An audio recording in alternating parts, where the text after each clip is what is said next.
송국건 정치평론가님 나오셨습니다. 어서 오십시오. 안녕하세요. 반갑습니다. 예, 제가 간단하게 지금 전주지검에서 타이스타젯 자금 문제나 서창호 씨 관련해서 타이스타젯 관계자들이 한 얘기를 말씀을 드렸는데요. 이 문제부터 좀 질문을 드릴게요. 서창호 뭐 잘 알려있다시피 항공이 항자도 모른다. 항공권 발권을 업무 자체도 못해서 항의를 했다. 서창호 씨 이런 사람을 왜 보냈느냐 항의를 했다. 이 점 어떻게 보셨어요? 그러니까 이제 현재 가보니까 전무라고 갔는데 예. 전혀 뭐 항공 문외한인데다가 발권 업무조차 제대로 못했다. 그러니까 발권 업무 좀 간단할 것 같은데 어쨌든 그러니까 기본적으로 아무것도 안 되는 사람이 전무로 채용이 됐다는 겁니다. 예. 그리고 그 또 뭐 한영식을 서울에서 거기 채용을 해서 하는데 뭐 반팔 티셔츠를 입고 나타났다. 전부 다 이제 양복 입고 딱 있는데 예. 그래서 거기서 도대체 쟤 누구야? 뭐 이런 말들이 나왔다는 거예요. 이스타 항공의 그 간부들 사이에서.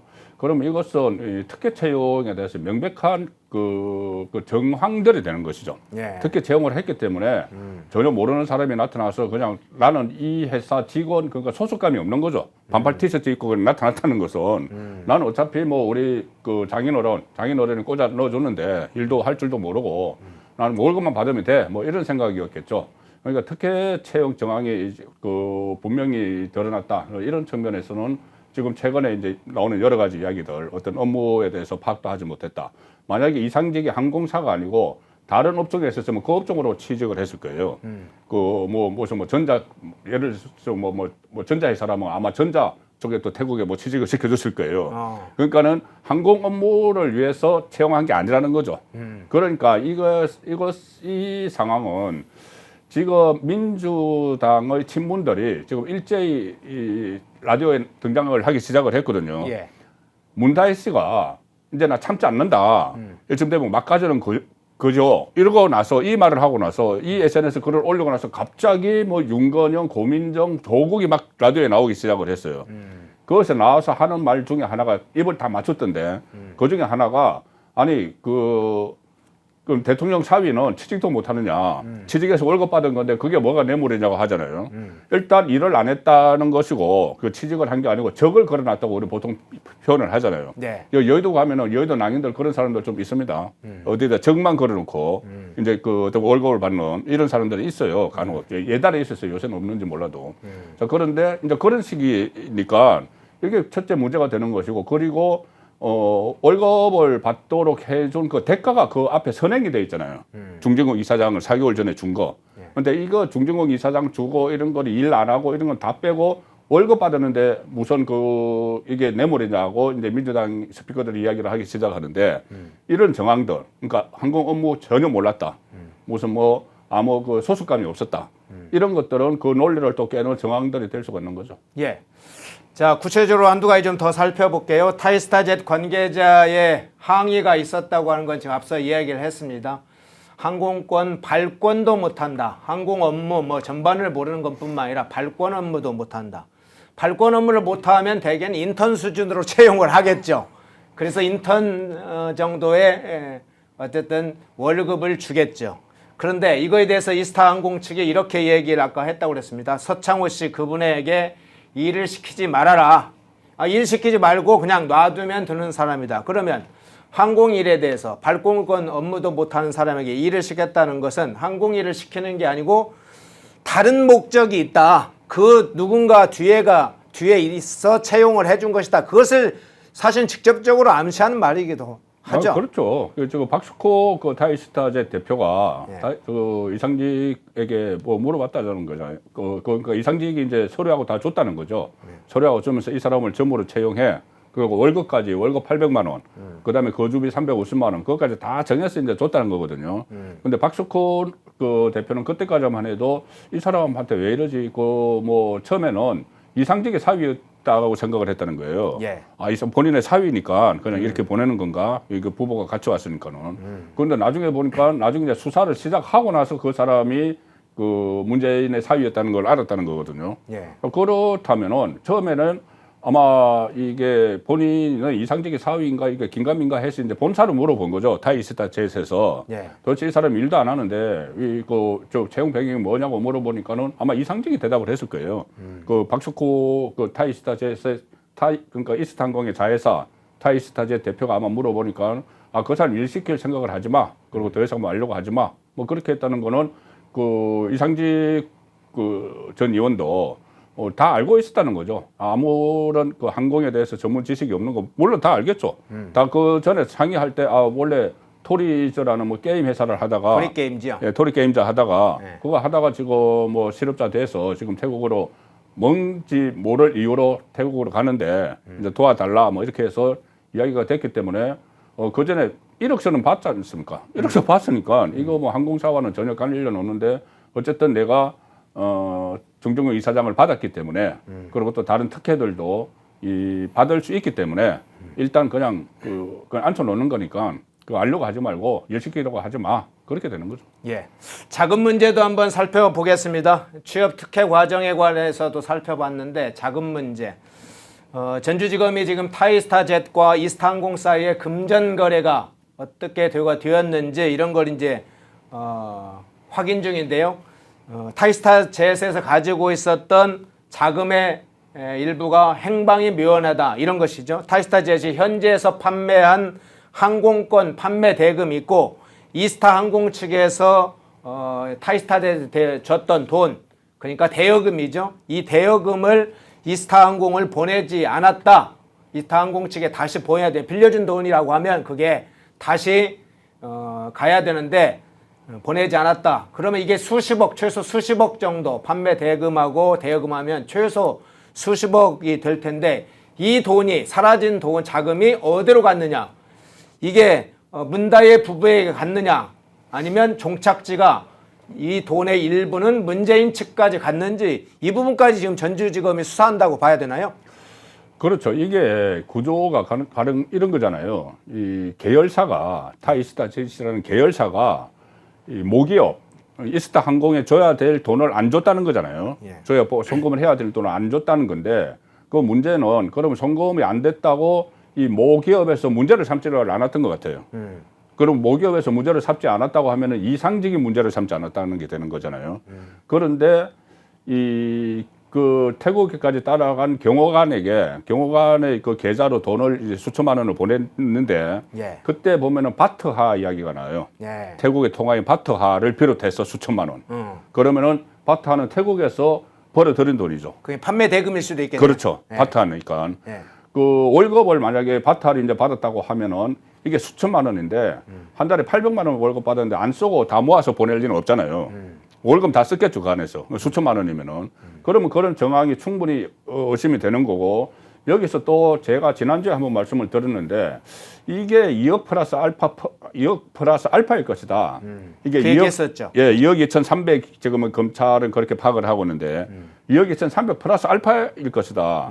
그 알파가 이제 뭐 바타하로 받은 거 이런 걸 있을 수가 있는데, 왜 그러냐 하면은, 2억 2천을 받고는 이제 대가를 준 게 너무 많은 대가를 준 거예요.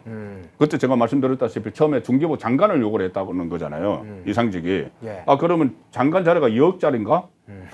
그럼 좀 값싸네요. 값싸죠. 예. 중진공 2억도 저는 싸다고 봐요. 중진공 1년 연봉만 해도 아마 그건 넘을걸요. 예. 한 3, 4억 된다고 그러니까요. 그러죠? 그러니까 그 연봉만 해도 넘는데 보통 이 하면은 뭐 사례로 한 연봉 내가 줄게 뭐 이런 이야기도 과거에는 있었어요. 그러면 한 그 정도 주는데 과거에 있었습니다. 요새는 없어요. 그런데 어쨌든 이 연봉도 3억이 넘는데 2억 2,300만 원 받고 그 중기부 장관 자리를 줬다. 또 있지 않습니까? 저 중기 그 기관장을 줬고 장관을 요구를 했고 그런데 요구를 했는데 인사검증에서 그 전에 그 주가 조작 걸릴 것 같으니까는 그거는 못 주고 중정부 이사장을 줬잖아요. 거기다가 또 이스타항공의 그 문재인 정부 국토교통부에서 싱가포르 같은 이게 항공 노선을 또 배당해 줬다. 그 나중에 이스타항공 정산할 때 또 청와대에서 개입해서 그거 도와줬다 이런 것도 있거든요. 예. 그러면은 2억 2,300만 원 받고 그렇게 많이 몰아줬을까? 예. 그 생각을 하면은 플러스 알파가 있을 수가 있다는 것이고 지금 여기서 타이스타젯에서 그 어떤 대여금도 그 갚지 않고 그리고 판매해서 생긴 수익도 보내지 않았다. 그게 이제 정발을 해버렸다. 이게 어디로 정발을 했을까? 그런데 검찰 수사에서 밝혀낼 텐데 충분한 정황들이 있는 거죠.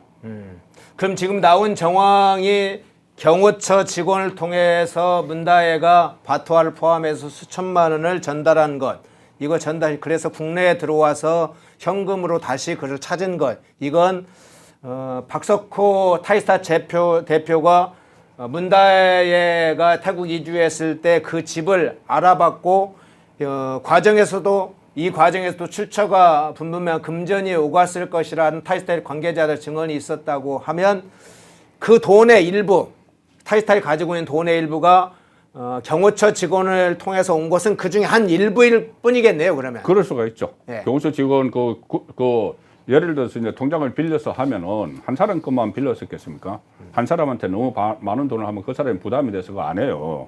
경호처 직원 이제 같이 따라온 경호처 직원을 한테 하니까는 경호처 직원이 주영훈 경호처장한테 이제 보고를 해서 주영훈 경호처장이 불려갔잖아요, 검찰에. 네. 검찰에 불려가서 이런 내용은 윗선에 다 보고를 했다는 이야기까지 했어요.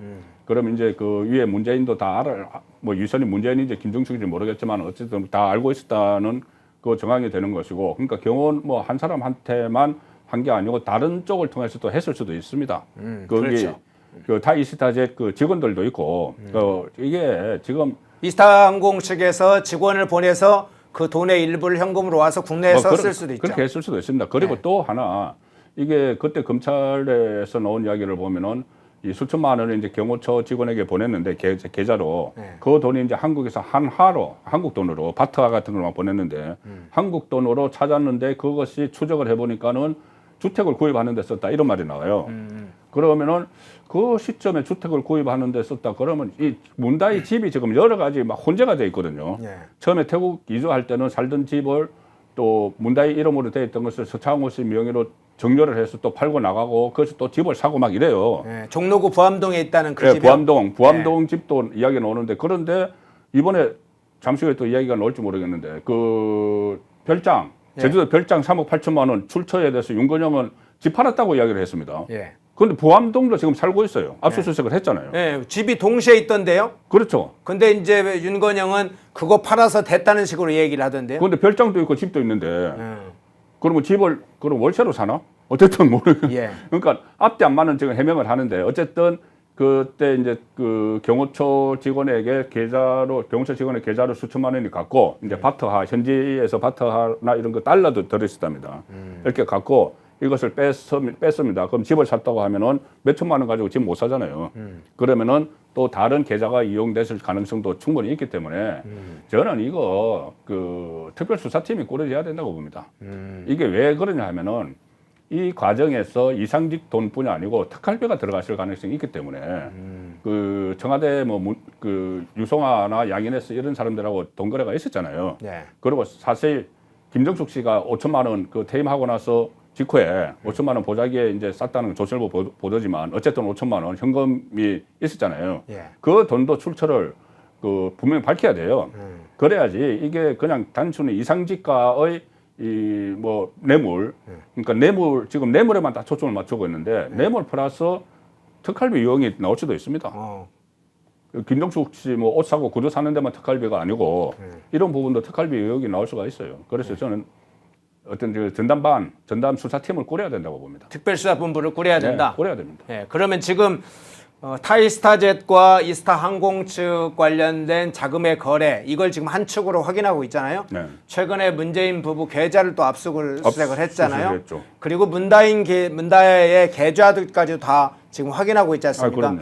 요 삼각관계에서의 돈의 흐름이 출처가 분분명한 돈들을 지금 다 확인하고 있을 텐데 그 중에는 추적하기가 쉽지 않은 돈도 물론 있겠죠. 그리고 현금 거래도 있을 텐데 일단 계좌로 확인되거나 뭐 증빙이 가능한 이런 부분들까지 포함하면 지금까지 나온 건 정말 빙산의 일각일 수도 있겠네요. 그럼요. 빙산의 일각일 수가 있는 것이 이게 지금 조각조각 지금 돼 있어요. 조각조각 특활비 의혹이. 네. 가령 예를 들어서 김정숙 씨가 그 한복 장인한테 누비 한복 장인한테 이 뭐 그 옷을 사는데 또 랩을 한꺼번에 사고 그 돈을 유성아 씨가 현금 따발로 줬다.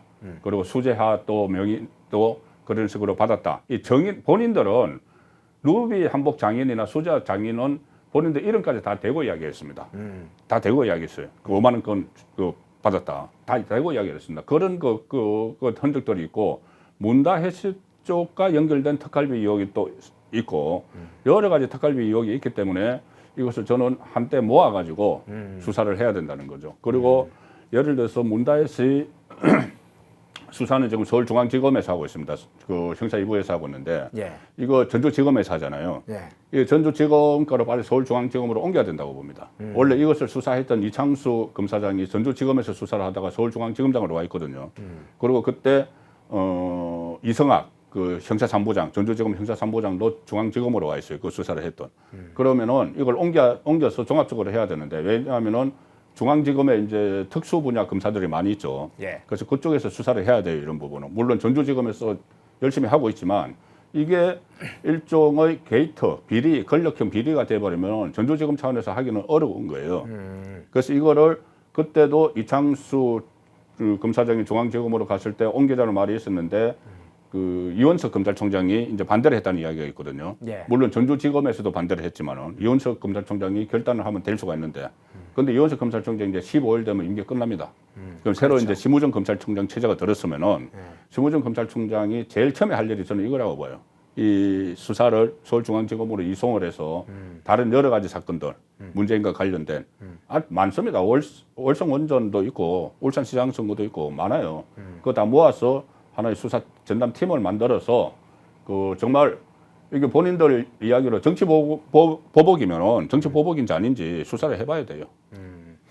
그러면 전주지검이 상당히 지금 수사를 잘하고 있는데 이 수사와 관련해서 규모라든가 여러 가지 사건의 지금 내역이 권력형 비리, 청와대 게이트 수준으로 올라가고 있기 때문에 특별수사본부 형태로 꾸리려면 서울지검으로 오고 그러면 이제 전주지검에 있는 전담 그러니까 수사팀이었죠. 9명이 전담을 네. 하고 있었다고 하는데 이 팀들이 합류를 하고 다른 예를 들면 보강을 하고. 금융 네. 전문적으로 하는 서울 남부지검 같은 금융 전문팀들이 보강을 하고 해서 그러면 특별수사본부가 되겠네요. 어차피 특별수사본부가 꾸려지면은 이 검사들을 이제 이렇게 어떻게 파견 지원을 받죠. 네. 지원을 받으니까 전주지검에서 지금 해왔던 9명의 뭐 다 할 수는 없지만 형사 3부 9명 전부 다 올 수는 없지만은 주요한 사람 한 서너 주요한 명만 검사들 가도 오고 되죠. 뭐. 네. 그다음에 저기 남부지검에 정말 금융 그 조사의 달인들이 있어요. 예. 그 달인들도 이제 합류를 하고 그렇게 해서 이게 수사 범위가 상당히 광범위한 것이 경호처가 들어가잖아요. 그러네. 경호처 들어가고 그다음에 그 인사수석실 들어가고 또 뭐 민정수석실 들어가고 다 포함해 총무비서관실, 특활비를 관리하는 총무비서관실, 양인혜서씨 같은 경우는 총무비서관실 소속이었어요. 그 디자이너의 딸. 그러면 이게 울산시장 선거에 8개 부서가 조직적으로 개입을 한 것하고 청와대 이것하고 지금 흐름이 비슷합니다. 구조가 비슷해요. 구조가 비슷하고 그 문재인 바로 아래 중간 단계에 조국과 임종석이 있다는 것도 똑같아요. 그래서 이 수사를 한 곳에 모아서 할 필요가 있다는 거죠. 예. 타이스타 젯 둘러싼 여러 가지 이야기들을 좀 먼저 살펴봤습니다. 특히 타이스타 젯 자금이 지금 어디로 흘러갔는지, 종착지가 어디인지, 문재인 가족 일가 쪽으로 어떻게 흘러갔는지 이런 게 상당히 관심을 모을 수밖에 없고 자금 흐름뿐만 아니라 특수활동비까지 포함하고 계좌 내역에 상당히 구체적인 전문성을 가지려면 서울 남부지검 검사들까지 정한다면 특별수사본부를 꾸리는 것이 좋겠다. 서울중앙지검 안에 되겠죠. 중앙지검 안에 특별수사본부를 꾸린다. 이 부분까지 좀 제안을 해주셨네요. 그거 상당히 좀 적극적으로 검토해 볼 만한 문제라고 생각이 드네요. 자, 조국 대표 발언 문제로 한번 넘어가 볼게요. 자, 어제 진짜로 큰 논란을 일으켰던 조국 대표 발언.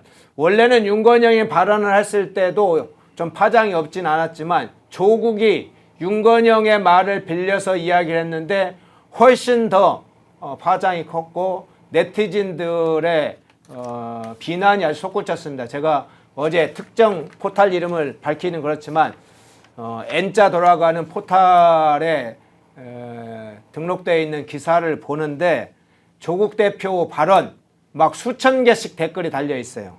그 내용 하나하나 좀 살펴보겠습니다. 조국 대표가 어제 5일 한 라디오 방송에 출연해서 김정숙이 지인을 통해서 딸 다혜씨에게 거액을 송금했다는 의혹에 대해서 이렇게 이야기를 했습니다. 당시 김정숙 여사가 은행으로 나갈 수 없는 상황이어서 지인에게 송금을 부탁한 것으로 들었다. 이거 윤건영한테 들었다 하는 식으로 이야기를 해서 재차 발언을 했는데요. 그래서 어제 이 보도가 포털에 뜨자 댓글창에 난리가 났습니다. 어마어마한 비난하는 글이 올라왔어요. 이 조국 발언 일단 전체적으로 어떻게 보셨어요? 일단은 예. 저는 그런 생각을 자주 하는데 예를 들어서 이제 뭐 조국 같은 경우에 자기는 서창호 몰랐다. 그 다음에 이상정 몰랐다고 하잖아요. 그렇죠. 자, 그런데 민정수석이 친인척 관리하는데 서창호 몰랐다. 인사검증하는데 이상정 몰랐다. 태국 이주도 몰랐다. 태국이 좀 몰랐다. 예. 이건 뭐냐면은 바보 전략이거든요. 바보는 처벌할 수가 없어요. 바보라는 혐의로.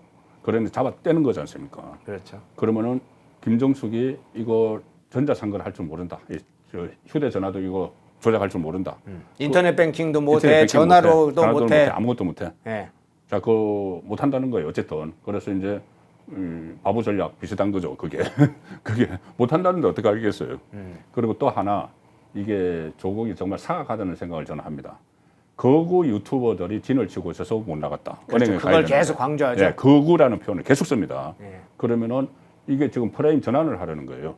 거구라는 표현을 쓰면서 거구가 그 방해해가지고 우리가 정말 이 은행도 못 가고 갇혀 있었다. 뭐 이런 게 계속 프레임을 치는 그런 그 작전까지 지금 벌이는 겁니다. 그리고 이게 조국 혼자 하는 게 아니고 윤건영이나 고민정이 똑같은 이야기를 다 시작을 했거든요. 그래서 제가 조금 전에 말씀드린 대로 문재인의 딸 문다혜가 지시를 내린 거예요. 저는 지시 내렸다고 봅니다. 이쯤 되면 막 가자는 거냐?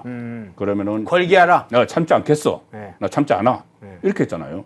그 직후부터 이런 그 배지를 달고 있는 사람들이 국회의원이라는 사람들이 그 직후부터 여기에 막 총력전을 지금 펼치고 있는 거예요. 방어하느라고. 문다혜의 어떤 지시라고 저는 지시 비슷한 거거든요. 메시지를 보낸 거잖아요. 그렇죠. 왜 나를 그냥 이렇게 당하게 놔둬? 우리 아버지 왜 보호하지 않고 네. 그냥 지켜보고 있냐? 모두 그- 걸기하라. 그렇죠. 나와서 나서라. 나서라 이거죠. 예. 그 전에 무슨 어떤 표적이 될 우리 아버지 뭐 이런 식으로 한번 SNS 글 올렸고, 그 다음에 자기를 돌 맞는 개구리로 표현을 했잖아요. 그렇죠. 자, 그 다음에 돌 맞는 개구리 표현하고 나서 걸기하라 이런 메시지를 보내는 거예요. 그리고 그 전에 이 문다혜 씨가 그 전에 문재인 가끔 SNS 글 막 보내잖아요. 그걸 보내는데 보면 아주 뭐 좋아요 누르는 것도 뭐 이재명 욕하는데 좋아요 누르는 거 이런 것도 막 있었잖아요. 네. 거기다 문다혜 씨가 했다는 말도 받아해요. 그 SNS 관리를. 그러니까 이 문다혜 씨가 그냥 SNS 보낸 거 아닙니다.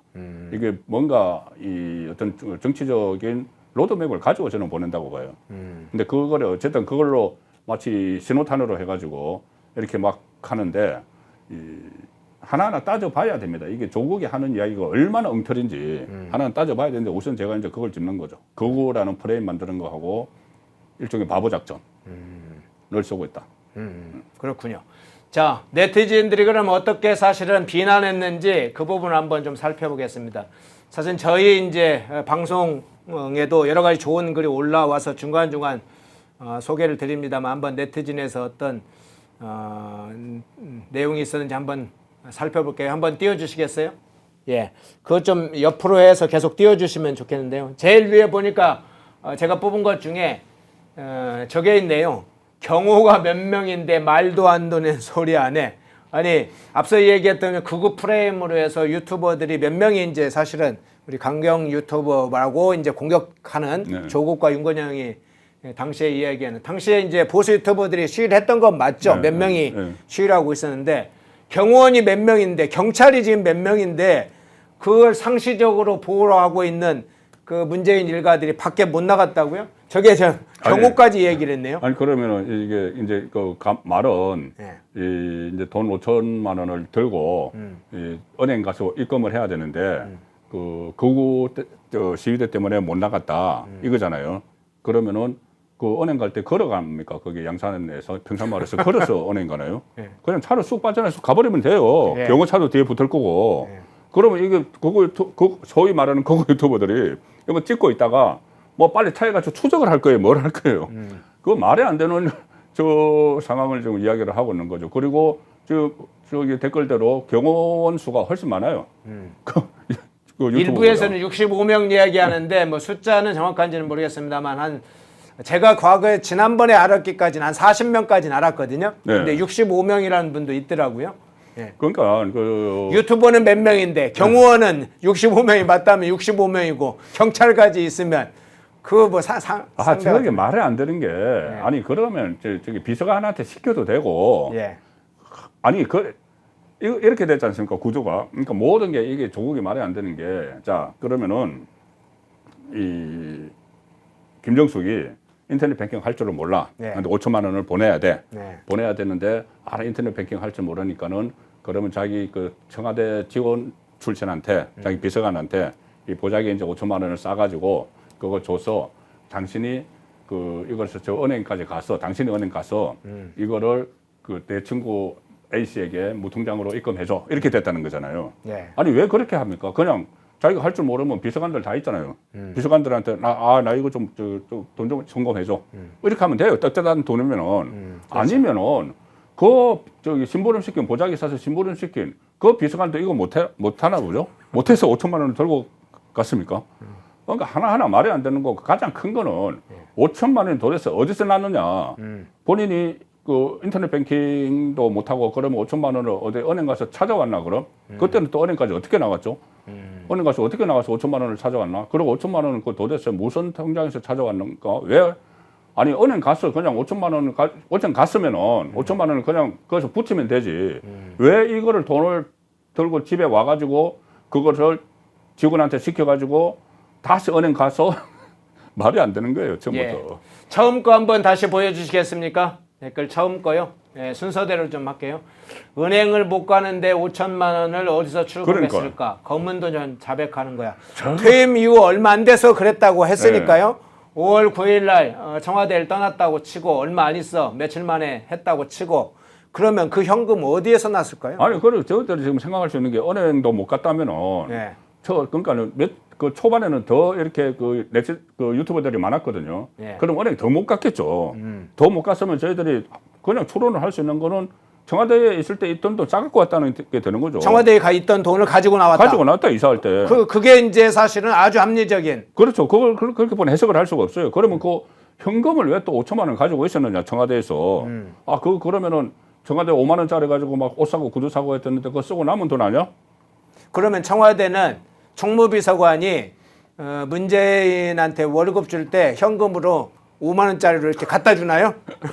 야, 저 이번에 월급이요. 자, 얼마니까요? 자, 한 옛날에 2천만 원 되니까 2천만 원 받으시죠. 이렇게 옛날에 주나요? 우리 아버지들 이제 월급 봉투에 노란 봉투에 이렇게 갖고 오는 식으로 이제 준 것은 아닐 테고. 예. 아닐 테고 이제 특갈비는 현금으로 넣어줘. 그래서 관봉권 현금 이야기가 나왔지 않습니까? 네. 그러면은 예를 들어서 이제 이제 경찰 수사를 해봐야 되겠지만은 옷 사고 구두 사고 할 때 현금을 이만큼 이제 갖다 놨다가 옷 사고 구두 사고 하고 이제 남은 돈이 있을 거잖아요. 예. 그 딱 맞춰서 다 썼겠어요. 가령 예를 들면 특갈비라면은 그러면은 청와대에서 쓰던 그것을 이제 가지고 그냥 갔다. 그렇게 합리적으로 의심을 할 수가 있는 거죠. 예. 한번 다른 네티즌 글도 한번 보겠습니다. 자, 그거 예. 한나라의 대통령 영분이었던 사람이 은행을 못 가서 5천만 원을 현금으로 전달 뱅킹을 할 줄 모른다. 그냥 아프리카 빈민국 대통령 연부인 얘기인가 이런 얘기 됐고요. 지금 말씀 주신 것처럼 지금 그걸 말이라고 하는 거냐? 아니 그럼 비서들이 24시간 옆에 붙어 있을 텐데 인터넷 뱅킹 비서들에게 시키거나 물어보면 되는데 굳이 지인 불러서 송금했다는 게 말이 되는 소리냐? 진짜 국민을 개돼지로 하나 저런 놈이 교수였다는 게 믿어지지가 않는다 이렇게 했는데요. 저 이야기 들으면서 어떤 생각을 드냐면 조국은 이제 전화기로 송금을 못한다 이렇게 얘기했고 윤건영은 인터넷 뱅킹 못한다 이렇게 얘기를 했어요. 근데 김정숙이 인터넷 뱅킹 못하면 뭐 비서들이 할 수 있다 이런 거 빼고 저 문재인 집에는 반려견도 인터넷 하잖아요. 예, 뭐 반려견도 좋아요 누를 줄 알잖아요. 그 집 반려견도. 그러니까 뭐 저 이재명 비판하는 거, 네. 그래다가 그 좋아요 눌러가지고 논란이 되니까는 그 2번인가 3번인가 그랬어요. 네. 반려견이 잘못 건드렸다. 반려견이 인터넷에 하는 거예요. 네. 반려견도 하는 걸. 2번이나 3번이나 어쨌든 똑같은 그 변명을 했어요. 네. 그래서 그게 이제 조금 전에 말씀드렸다시피 문다이가 하는 것 아닌가 이런 이야기들은 있었어요. 뭐 그거는 이제 불분명하지만 어쨌든 아니 지금 이 김정숙 그 나이 얼마 안 됩니다. 아니 근데 그 얘기를 하기 전에요. 예전에 대선 국면에서 강남 스타일 아니 대통령이 문재인 대통령 된 후에 했던가요? 네. 강남 스타일 막 춤도 추고 아, 그랬잖아요. 예, 말씀 추고했죠. 예, 당시 아주 유행하는 예. 노래라고 그래서 강남 스타일 본인이 막 춤도 출 예, 정도로 예, 그랬고 프랑스에 가서 외교한다 그러지 인도 타지마할 외교도 단독 한다. 외교. 예, 단독 외교. 영분 첫 단독 외교. 단독 외교. 예. 그런 중대한 단독 외교 하는 사람이 반려견도 하는 인터넷 저것도 못하고 인터넷 뱅킹도 못한답니까? 외교까지 하고 그런 반에 강남 스타일 춤도 추면서 상당히 뭐 젊은이들의 이런 빠른 문화라든가 이런 것까지 본인이 할 수 있다고 춤까지 췄던 사람이 인터넷 뱅킹을 못한다. 그럼 그 전에 예. 이제 그런 이야기가 있었잖아요. 그 지금 문재인에 대해서 직접 뇌물죄로 보는 검찰의 근거 중에 하나가 그 전에는 문다혜 씨가 생활 능력이 없어서 문다혜 부부가 계속 이제 돈을 지원을 해줬다는 거잖아요. 매달 지원을 해줬는데 이게 이상직이 취직을 시켜줘서 이상직이 대신 지원을 해주기 때문에 이게 직접 뇌물죄라는 거거든요. 그럼 그 전에 문다혜에게 돈 지원을 해줄 때는 또 일일이 그럼 은행에 가서 했나? 그때는 비서 안 시켰나? 현직 대통령일 텐데 그때 비서 다 시켰을 거 아니에요. 예. 그 비서 아니면 본인이 했든지 그때도 다 해왔던 걸 그냥 하는 거예요. 그 5천만 원 주는 게 문제에게 처음 주는 게 아니고 계속 좋았다가 끊었잖아요. 이상직이 이제 돈을 주니까는. 그러면 그 사이에 했던 방법이 있을 거 아니에요. 본인이 직접 문재인이 했나? 본인이 직접 인터넷 뱅킹에서 송금을 했든지 예. 아니면은 이 비서에게 이거 좀 보내라고 했든지 그건 보내던 비서 있을 거 아니에요. 그런데 갑자기 마치 이제 5천만 원을 처음 이렇게 송금을 하는 것처럼 하면서 뭐 하는 방법도 모른다 뭐 이렇게 하니까 논란이 되는 건데 결국은 이 5천만 원 출처를 지금 숨기기 위해서 이 하는 이야기예요. 예. 5천만 원 출처가 도대체 뭔지. 그 돈이 어디에서 왔고 그것이 어떤 돈이 그렇게 흘러갔는지 결국은 자금의 출처 그 내역이 굉장히 중요해지겠군요. 그렇습니다. 그리고 그 이제 5천만 원 저기 바로 나오네요. 제가 제 이야기를 하려고 하는데 5천만 원만 있겠어요. 이것도 합리적인 의심이지만은 지금 거기에 문재인의 사저에 그러면 금고가 두둑한 금고가 있을 가능성도 있겠네요. 5천만 원 정도가 그렇게 쉽게 나갈 정도면. 봅니다. 이거하고 연결돼서 예. 저것도 이제 퇴임 직후잖아요. 퇴임 직후인데 5월달에 2022년 5월달에 퇴임을 하고 2022년 7월달에 제주도 별장을 샀어요. 3억 8천만 원에. 근저당 하나도 안 잡히고 예. 근저당 하나도 안 잡고 3억 8천만 원을 샀습니다. 그런데 그걸 이제 집 팔았다고 하는데 집이 그렇게 빨리 팔리나? 그리고 그 대통령 재임 기간에 또 이혼하고 와서 청와대에서 살았잖아요. 자녀하고 청와대에서 살고 나서 2달 만에 집 팔고 별장을 샀다. 집 그렇게 바로 팔리고 별장은 뭐 송기인 신부 소유라니까 이제 살 수가 있는데 과연 그 짧은 시간에 2달 만에 집을 팔고 별장 샀다. 이거 잘 일반인들은 잘 이해가 안 됩니다. 예. 아까 방송 중에 제가 잘못 전달한 내용이 하나 있네요. 반려견이 아니라 반려묘입니다. 그러니까 고양이인데 제가 예. 이제 반려견으로 얘기했던 건 수정하겠습니다. 우리 댓글을 아까 주셔서 올라갔는데 어떤 분이 반려묘입니다 해서 예. 제가 그건 수정하는 게 맞습니다. 잘못 전달됐고요.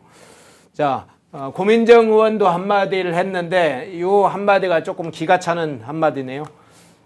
윤건영 나서고 조국 나서니까 본인도 나서야 할 때라고 생각했는지 아니면 우리 송권 본부장님이 이야기한 것처럼 문다혜가 아니 뭐하냐 지금 다 나서야지 이렇게 출동 지시를 하니까 고민정이 또 나선 것인지 어쨌든 자 MBC 라디오에 출연해서 문재인 일가 수사에 대해서 이렇게 이야기를 했습니다. 윤석열 정부에 포진한 이명박 정부 출신들의 한것 또는 광기다. 이렇게 주장을 했어요. 그간에 이제 검찰의 정치 보복 운운을 주로 했습니다. 문재인 일가에 대한 수사는 검찰이 정치 보복을 하는 거다. 근거 없는 수사를 하는 거다. 이러더니 갑자기 이명박 정부 출신들의 광기다 이렇게 이야기를 했어요. 그럼 지금 전주지검의 이 수사를 담당하는 수사팀들이 이명박 사단이란 얘기인지 뭔 얘기인지 대체 생각을 하고 이야기를 하는 것인지. 생각을 하고 이야기한다고 봅니다, 저는. 그래요? 예, 아주 좀 프레임을 잡으려는 거예요? 예, 사악한 생각을 하고 있어요. 예. 왜 그러냐면은 이명박 정부를 이야기하는 건 이명박 정부 지금 정진석 비서실장이나 이 이명박 정부 출신들이 많이 있어요. 예. MB 정부 시절에. 그러니까는 그 용산이나 이런 데 많이 있다는 이야기를 하는 거예요. 예. 그 사람들이 이 기획을 해서 이제 우리 정치 보복을 한다. 이 프레임을 걸기 위해서. 왜 그러냐면은 이명박 정부 시절에 노무현 전 대통령이 극단적 선택을 했잖아요. 그 노무현 수사를 하는 과정에서 네. 지금 그걸 떠올리게 하는 겁니다. 아, 그렇습니까? 예, 이 고민정 입장에서는 그래서 이걸 떠올려 가지고 또 지지층에게 분노를 유발하게 하는 분노를 유발하게 해서 또 제2의 노무현을 만들려고 한다. 이거 지금 이야기하려고 MB 정부 꺼내는 거예요. 저게 얼마나 그 지금 위험한 건지 본인이 지금 알고 저런 이야기를 하는 건지 그 얼마나 우리나라 헌정사의 불행한 사건입니까? 최대 그러니까 불행한 사건. 노무현에 발언했던 한번 해보자는 겁니까? 이것도 그런 그것도 것에. 같은 맥락으로 지금 들어간다고 저는 봐요. 예. 그래서 지금 뭐 제2의 노무현 뭐 이렇게 하니까 그때 그때 무슨 구호가 나왔더라 비싼 거 나왔어요. 이제 다시는 우리가 뭐 놓치지 않는다든가 막 그런 이야기가 있었어요. 좌파 진영에서. 그래서 지금 그 프레임을 걸어가지고 이 분노 유발형입니다. 분노 유발용입니다. 저렇게 이야기하는 것은. 그래서 이게 이명박 정부를 든 게 지금 처음에 이제 그 검찰 수사를 이야기하다가 이건 정치적 사건으로 몰아가기 위해서 의도적으로 저는 했다고 봅니다. 그게 그래. 이 문다혜 씨 그 노무현 의혹을 꺼낸 거하고 저는 또 무관하지도 않다고 봐요. 당시에 그러니까 노무현 당시에 일가의 비리가 터져서 노무현 전 대통령이 극단적 선택을 했을 때 당시에 특히 열린우리당 출신들 노무현 친노계들이 패족이 되는 상황이 됐는데 그렇죠. 네. 노무현의 극단적 선택 이후에 패족이 아니라 새로운 친노족의 부활 그렇죠. 뭐 이렇게 되는 상황을 봤던 이 고민정이 지금이 노무현의 그런 상황을 환기시켜서 패족이 다시 부활하는 이런 것을 지금 이명박 정부 출신, 이명박 사단 이런 것을 부추겨서 그런 것을 환기시키려고 하는 의도가 보인다 이런 거죠. 그렇죠. 일단은 이제 친문도 다시 이제 패족 사실상 패족 지난번에 총선 공천 과정에서 패족됐어요. 예. 그 비명 행사를 당하면서 패족이 됐는데 이게 또 사법 얘기까지 이제 몰려오니까 이것이 이제 어떤 반전의 계기로 한번 삼아보자. 반전의 계기로 삼으면서 그 제2의 노무현을 만들면 안 된다. 이러면 노무현 팬들은 아직도 많거든요. 예. 그 좌파 진영 중에서 노무현에 대한 향수 갖고는 그 사람들 상당히 많습니다. 이제 그 사람들을 끌어모으는 거죠. 끌어모으면은 그 사람들은 이제 개딸을 하고 좀 다른 차원이거든요. 나중에는 이제 보면은 어차피 10월 달에 이 문재인, 이재명 둘 다 최대 위기를 맞아요. 이제 9월 달은 다 가고 있고 10월 달 되면은 문재인은 이 검찰발로 뭐 소환되고 뭐 이런 가족이 다 소환돼요. 그리고 10월에 이재명은 1, 2선 나오고 뭐 하면은 좌파 진영 안에서 서로 이게 손절론이 막 벌어질 수가 있습니다. 서로 이 친문하고 친명 사이에 손절론이 벌어지고 하면은 자기들 지지층을 좀 더 모으고 갈 필요도 있는 거예요. 그러니까 수사에 대해서 어떤 급박을 주는 것도 있지만은 이렇게 노무현을 상기시키는 끄집어내는 것이 수사에 대한 압박이기도 하지만 좌파 진영 안의 헤게모니 다툼에서도 이게 유리하기 때문에 이쪽으로 끌어내는 측면이 있는 거예요. 그래서 저는 고민정하고 저번에 27명이 모였잖아요. 친문계로 보이는 예, 전주지검 그 수사 그 강압 수사한다 하면서 1차, 2차 27명이 기자회견을 했어요. 그런데 이번에 문재인의 계좌 압수수색하고 했을 때는 37명이 했습니다. 그러니까 저는 처음에는 171명의 민주당 중에서 친문이 27명이 살아남았구나 생각을 했는데 이제 27명은 직접적으로 청와대에 근무를 했거나 뭐 이런 사람들이고 이번에 다 끌어모았어요. 끌어모으니까 171명 중에 37명이 되는 거예요. 가령 예를 들어서 1, 2차에 가지 않았던 박지원 같은 사람도 그 문재인 정부 때 국정원장을 했으니까는 네. 당신도 참여해 하니까 참여 안 할 수가 없잖아요. 근데 그 37명이 있다는 거 거의 확인이 됐거든요. 친문 진영이. 그래서 그 37명을 중심으로 해서 또 하나의 패족이 된 친문을 좀 부활하려고 하는 그런 움직임도 있는 거죠. 아, 그렇군요. 자, 이재명과 민주당의 지도부들의 움직임도 잠깐 살펴보겠습니다. 그간 이제 김정숙 사건이 터졌을 때, 문다에 관련된 여러 사건이 터졌을 때 대체로 이재명과 친명 지도부들은 그건 침묵을 지켜왔었는데요. 갑자기 이재명이 문재인 일가 수사에 대해서 비판을 하고 나섰습니다. 비공개 최고위원회에서는 전 정권 정치탄압 대책위를 구성하는 의결도 했습니다. 아주 묘한 시점에 지금 이재명이 침묵을 깨고 또 친명 지도부들이 그간의 침묵을 깨고 마치 문재인 수사에 대해서 적극 방어하겠다는 식으로 나서는 모양이 되는데 이 상황은 어떻게 좀 해석을 하세요? 일단 이 문재인 실드치는 뭐 전 정권 정치탄압 대책위원회 구성을 했잖아요. 예. 이 위원장에 누가 앉았는지를 봐야 돼요. 예. 누가 앉았나? 김영진. 예. 김영진은 이재명의 7인의 멤버입니다. 그렇죠. 과거 핵심 측근이에요. 김영진이 어떤 인물이냐 하면은 그때 정진상이 이재명 대표의 정무조정실장을 하면서 핵심이었는데 이 구속되면서 그 후임으로 김영진이 앉은 자리예요. 대표 정무조정실장. 이게 아주 그러니까는 복심이거든요. 핵심 신복이죠. 이 신복을 여기 위원장 자리에 앉힌 겁니다. 문재인 실드치라고 자기 신복을 앉힌 거예요. 그럼 이것은 어떤 의미냐? 일단 크게 그냥 단순하게 생각을 하면은 서로 사법 위기가 있으니까 공동 대응하자. 빠트하자. 예, 과거는 다 묻고, 과거는 묻어버리고, 내가 비명 행사시켰지만, 이제 너도 위험하고 나도 위험하잖아. 그러니까 우리 다시 같이 뭉치자, 하자. 이렇게 이제 분석을 하는 범죄자 또 협력 동맹이네요. 그렇죠. 범죄자 동맹을 이제 체결하는 건데, 네. 범죄 동맹, 둘 다 뇌물입니다. 뇌물 범죄자 동맹이죠. 이재명은 북한 조선노동당에 뇌물 준 거, 그 문재인은 이상적한테 그 뇌물 받은 거 이렇게 되잖아요. 뇌물 동맹도 돼요. 뇌물 동맹입니다. 근데 이제 그렇게 얼핏 생각하면 이제 그런 측면도 있지만 예. 또 하나를 들여다 보면은 이게 뭐냐 하면은 10월달 되면은 두 개의 이슈가 동시에 터지거든요. 문재인 사법 위기, 그 문재인은 검찰 위기, 검찰이 이제 소환당하는 거, 이재명은 법원 위기예요. 1심 두 개 나오는 거. 두 개 동시에 터지면은 이것을 이재명 입장에서는 문재인 이슈를 막 키워야 돼요.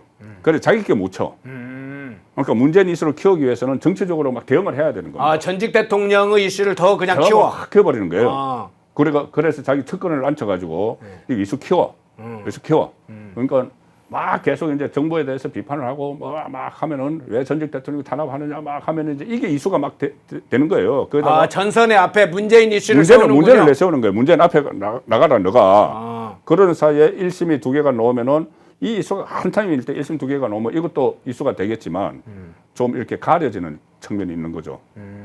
그 측면을 저는 노리고 있다고 보고 또 하나는 그 이제 부수 효과로 지금 저도 계속 분석을 했지만 10월 되면은 1심 두 개가 유죄가 나오면은 피선거권 박탈형이 나오면은 아마도 손절론이 나올 것이다. 이재명 손절론. 앞으로 대선에 나가지도 못할 가능성이 많은데 같이 가지 않을 것이다. 그래서 대비하고 있는 사람이 뭐 김경수 복권됐고 김부겸 예. 문재인 때 국무총리였던 김부겸 그다음에 김동연 쪽에 또 문재인 쪽에 많이 가 있죠.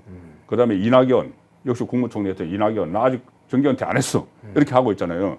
이 사람들이 이제 10월에 이재명 손절론을 퍼뜨리려고 스탠바이 하고 있는데 갑자기 이재명이 문재인 구하겠다고 막 하는 거예요. TF도 만들어주고 하는 거예요. 그러면 이제 문재인을 위해서 이재명이 막 뛰고 있는데 문재인 쪽의 사람들이 이재명 나가 손절론 이거 하기가 또 어려워지는 거예요. 예. 저는 이게 그냥 왜 이런 생각을 하냐면은 그 전에는 완전히 문재인 뭐 사법 얘기해도 전혀 외면을 했거든요. 조금 전에 말씀드린 대로 27명이 두 번 그렇게 집단 항의하고 집단 반발하고 수사에 37명이 또 반발을 하는데 당 주류인 친명 지도부에서는 아무런 반응도 안 보였어요. 예. 그리고 최근에 김정숙, 타지마할 관련해서 막 이렇게 창문 조사하고 할 때도 전혀 논평 하나 안 나왔습니다. 예. 침묵했어요. 그런데 갑자기 이 TF를 만들어서 자기의 핵심 측근을 위원장으로 앉혀서 이제 방어를 하기 시작한다. 이건 본인 보호를 위한 정치적 목적이 있는 거죠. 아, 그렇군요. 자, 이재명 강성 지지자들이 양산 평상마을을 찾아서 문재인의 수사 촉구 그리고 탈당을 요구하는 집회를 지금 예고하고 있죠. 본래는 어제 개최를 하겠다 이렇게 예고를 했었는데 민주당에서 자제해라 이런 입장을 밝혔는데 어제 이제 그 집회를 하지는 않은 것 같아요. 아마 조만간 다시 그걸 하겠다 이런 입장을 취할 것으로 보이는데 과거에 개딸들과 특히 그 개딸들의 결집체인 더민주 혁신회 이 층들은 총선 이전부터 수박계 길을 막 하기 시작했죠. 당시에 이재명은 우리 내부 분열되니까 이런 거 하지 말아라 이렇게 하면서도 사실상 수박계는데 가장 강력한 지원자가 이재명이라고 보이죠. 그런데 이번 강성 지지층들이 평산마을 가서 오히려 문재인을 구속시켜라, 검찰이 구속시켜라, 탈당해라, 문재인 탈당해라 이렇게 요구하는 게 이재명이 어떤 뜻이 있을까 이것도 다시 생각을 해보게 됩니다. 이재명 입장에서는 예. 뭐야 저 사람들 지금 물빛도 모르고 이렇게 생각할 것 같아요. 문재인 뭐 구속하라 이렇게 하는 사람들. 예. 제가 조금 전에 말씀드렸다시피 그런 본인에게는 전략적인 의도가 있는데 그 전에 그 친문을 공격하고 하는 것은 이제 시효가 끝났어요. 시효가 끝났고 지금은 일단 그 문재인 이슈를 키워야지 본인 이슈가 덮이고 또 본인에 대한 손절론도 좀 이제 줄어들 수 있는 이런 상황인데 이 일부 그 개딸들이 가서 이제 그런 행동을 하는 거죠. 이게 지금 문재인이 아웃되면은 이재명은 살아남는다. 그리고 문재인 쪽에서 이재명 손절론이 나오니까는 그러면은 문재인을 완전히 아웃시켜버리면 그게 안 되겠구나. 그래서 문재인 아웃을 외치는데 문재인 아웃 돼도 친문들은 그 이재명 쪽에 안 가요. 따로 남아 있어요. 그렇기 때문에 이게 지금 그 평산마을에 가가지고 뭐 이렇게 뭐 구호를 외치는 사람들은 이재명 입장에서 마음에 쏙 들지 않을 거예요. 그렇군요. 문재인을 지금 좀 다릅니다. 지금 상황이. 지금 자기가 죽을 판에 문재인을 앞서서 먼저 지금 앞서가지고 그 칼날을 맞게 하고 그런 지금 전략을 구상하고 있는데 문재인 지금 수사 촉구 탈당하라고 하면 조금 빗나간 것이기. 그렇죠. 빗나간 거죠. 그렇군요. 그러니까 조금 이게 그렇게는 하지 마. 그러지 말고 잠깐 내가 깊은 지금 전략을 가지고 있어. 그러니까 조금 그 뜻을 좀 제대로 알아봐. 뭐 이런 것에 이제 메시지를 좀 주겠네요. 네, 저는 이제 그렇게 이제 메시지가 갈 거라고 봅니다.